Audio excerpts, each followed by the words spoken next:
২০২৬-২৭ অর্থবছরের প্রস্তাবিত জাতীয় বাজেটে প্রতিরক্ষা খাতে বরাদ্দ বৃদ্ধি করা হয়েছে। এবার প্রতিরক্ষা খাতে মোট ৪২,২৯১ কোটি টাকা বরাদ্দের প্রস্তাব করা হয়েছে, যা বিদায়ী অর্থ বছরের তুলনায় ১,৫৯৩ কোটি টাকা বেশি।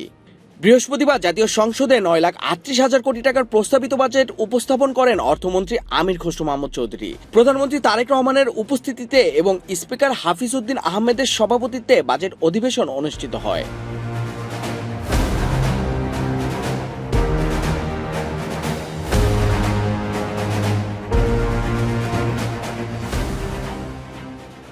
বাজেটের তথ্য অনুযায়ী প্রতিরক্ষা সার্ভিসের পরিচালনা ব্যয়ের জন্য ৩৮,৭২১ কোটি টাকা বরাদ্দের প্রস্তাব করা হয়েছে। এছাড়া উন্নয়ন ব্যয়ের জন্য বরাদ্দ রাখা হয়েছে ১,৬১১ কোটি টাকা। অন্যদিকে প্রতিরক্ষা মন্ত্রণালয়ের অধীনে অন্যান্য সার্ভিসের পরিচালনা ব্যয়ের জন্য ১,৯৫৯ কোটি টাকা বরাদ্দের প্রস্তাব করা হয়েছে।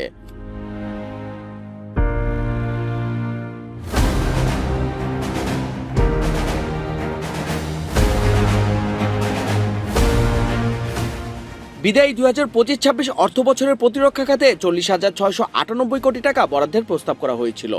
পরে সংশোধিত বাজেটে সেই পরিমাণ দাঁড়ায় ৪০,৫০২ কোটি টাকা। সেই তুলনায় এবার বরাদ্দ উল্লেখযোগ্য পরিমাণ বৃদ্ধি পেয়েছে।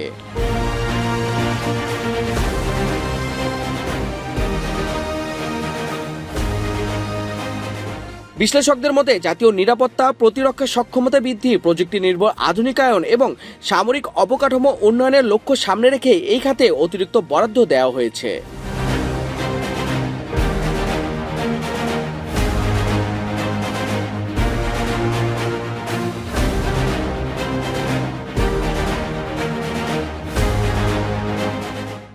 বাংলাদেশের সশস্ত্র বাহিনী আধুনিকায়ন কর্মসূচি, প্রশিক্ষণ, সরঞ্জাম রক্ষণাবেক্ষণ এবং বিভিন্ন উন্নয়ন প্রকল্প বাস্তবায়নে এই বরাদ্দ গুরুত্বপূর্ণ ভূমিকা রাখবে বলে মনে করা হচ্ছে।